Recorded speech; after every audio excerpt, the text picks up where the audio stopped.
आज का हमारा टॉपिक है कुपीपक्व रसायन। कुपीपक्व रसायन क्या है?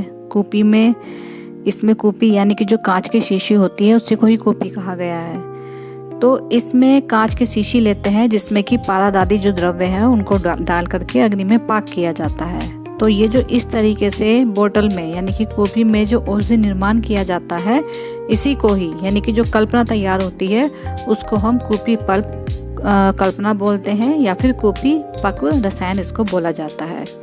जो कुपीपक्व रसायन है ये मुख्य रूप से दो प्रकार के बताए गए हैं। एक इसमें सगंध होता है, दूसरा उसमें निर्गंध होता है। सगंध यानी कि जिसमें गंधक मिली हुई हो और निर्गंध यानी कि जिसमें गंधक ना हो।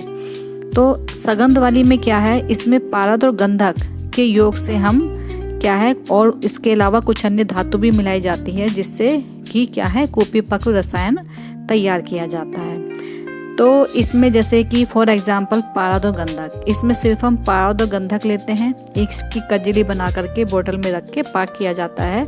तो इससे जो निर्मित रसायन है वो रस सिंदूर है।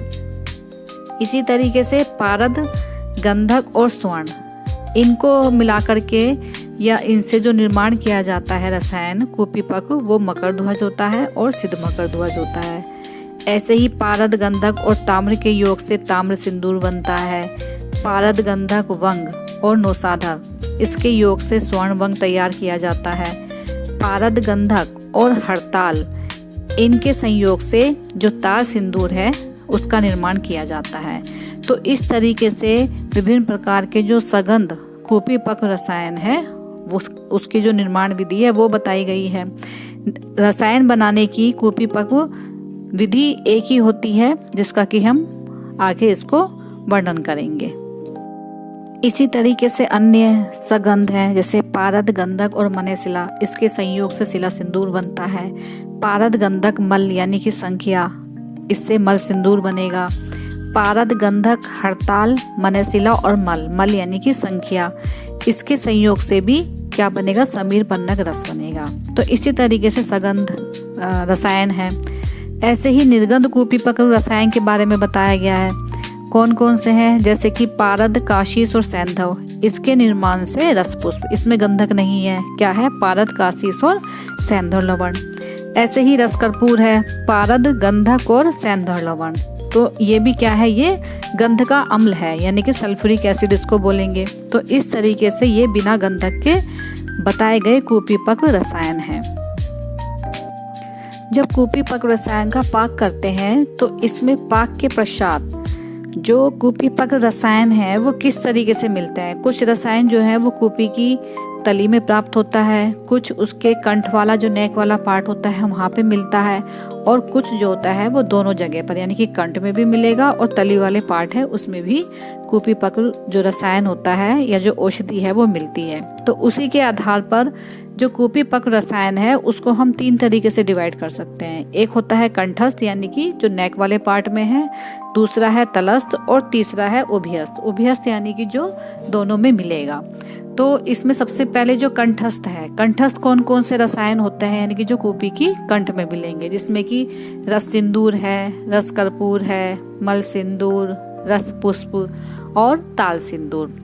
इसी तरीके से जो तलस्थ है उसमें स्वर्णवंग और समीर पन्नग रस, उभयस्थ में पूर्ण चंद्रोदय रस, माणिक्य रस, मकर ध्वज और सिद्ध मकर ध्वज। तो ये जो चीजें हैं ये याद करनी पड़ेंगी, जिसमें कि कंठस्थ कौन कौन से हैं, तलस्थ कौन कौन से हैं और उभयस्थ कौन कौन से हैं।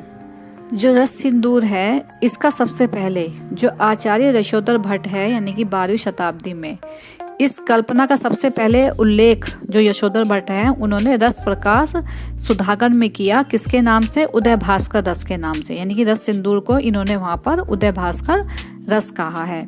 यहीं पर जो धनसा रस के नाम से भी रस कर्पूर की निर्माण विधि और गुणकम इसमें बताया गया है। ये आचार्य यशोधर भट्ट ने अपने जो है रस प्रकाश सुधाकर है उसमें इसको कहा है। क्या कहा है, उदय भास्कर रस, और रस कर्पूर को क्या कहा है, घन सार रस। किस तरीके से कुपीपक्व रसायन निर्माण होता है तो उसके बारे में बताया है। जैसे कि मान लिया अब हम इसमें रस सिंदूर का निर्माण करना है तो इसके जो प्रमुख द्रव्य हैं उसमें क्या होगा, पारद और गंधक।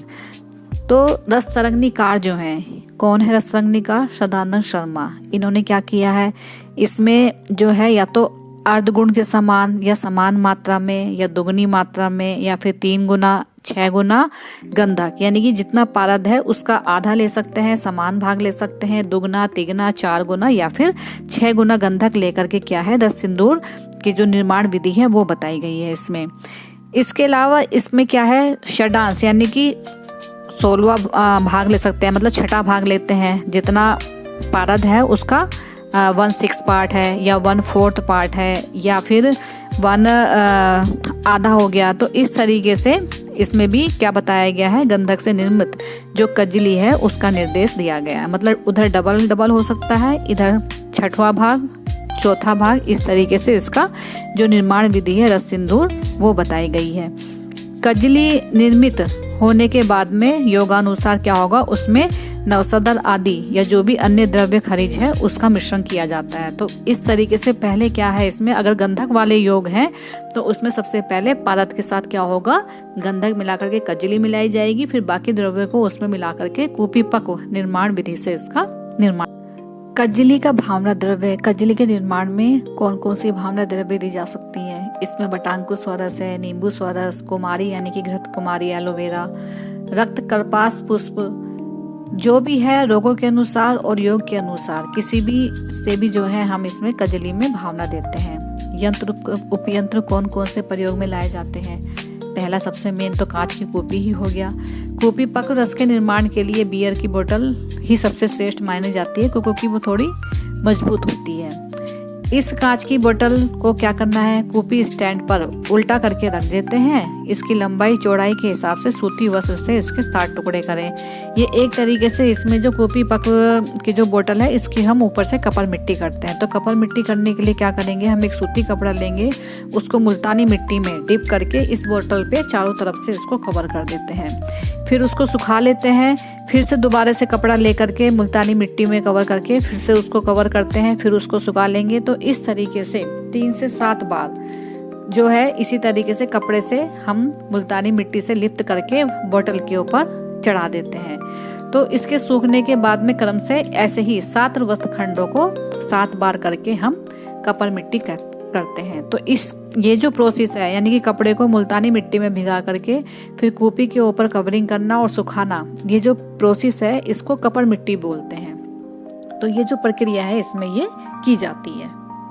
कूपीपक निर्माण में अग्नि किस तरीके से देनी चाहिए, कितनी मात्रा में देनी चाहिए, उसके बारे में अग्नि का बताया गया है। तो कूपीपक बनाने में 3 प्रकार से अग्नि का प्रयोग करते हैं। एक होती है मृदु अग्नि, दूसरी मध्यम अग्नि और तीसरी होती है तीव्र अग्नि। अब ये मृदु अग्नि क्या है, मृदु अग्नि में क्या करते हैं यानी कि कम टेम्परेचर पर हम इसको जो है अग्नि दी जाती है, जो कि टेम्परेचर 200 से 250 डिग्री सेंटीग्रेड के आसपास इसमें टेम्परेचर रहता है। तो इसमें क्या रहता है, जो हमने कूपी के अंदर जो कजली रखती है वो इतने टेम्परेचर पे क्या हो जाएगी, पिघल जाएगी। दूसरी होती है इसमें मध्यम अग्नि। ये जो मध्यम अग्नि है ये जो टेम्परेचर इसमें रहता है थोड़ा सा ज़्यादा होता है, यानी कि 250 से 450 डिग्री के आसपास का जो टेम्परेचर है वो मध्यम अग्नि है। इसमें क्या होगा, जो कजली है उसमें बॉईल होती है, उबलती है, तो जिससे कि क्या है ये धुआं छोड़ती है और फिर इस तरीके से धुआं छोड़ने के बाद में इसमें क्या है ज्वाला जलने लगती है, ज्वाला आग निकलती है। तो इस तरीके से यौगिक के निर्माण में मध्यम अग्नि पर क्या होता है, पाक होता है, जो औषधि है उसका पाक होता है। फिर तीसरी अग्नि दी जाती है इसमें तीव्र अग्नि। इसमें टेम्परेचर क्या है 450 से 650 डिग्री सेंटीग्रेड के आसपास लिया जाता है। इतने टेम्परेचर पर क्या रहता है, हम जो बोतल का जो मुंह है वो उसको बंद कर देते हैं और इस तरीके से अग्नि में जो रस सिंदूर है वो पाक होकर के यानी कि ऊर्ध्वपातित होकर के कूपीपक के जो कंठ है उसमें ये कलेक्ट हो जाता है। तो इस तरीके से इसमें 3 प्रकार से अग्नि का डिवीजन बताया गया है। मृदु अग्नि 200 से 250 डिग्री सेंटीग्रेड, मध्यम अग्नि जिसमें कि औषधि का निर्माण होता है यानी कि 250 से 450 डिग्री और तीव्र अग्नि। तो इस तरीके से ये इसमें अग्नि। तो आज के लिए इतना ही, नेक्स्ट वीडियो में मिलते हैं आगे के टॉपिक के साथ में। तब तक के लिए थैंक यू, धन्यवाद।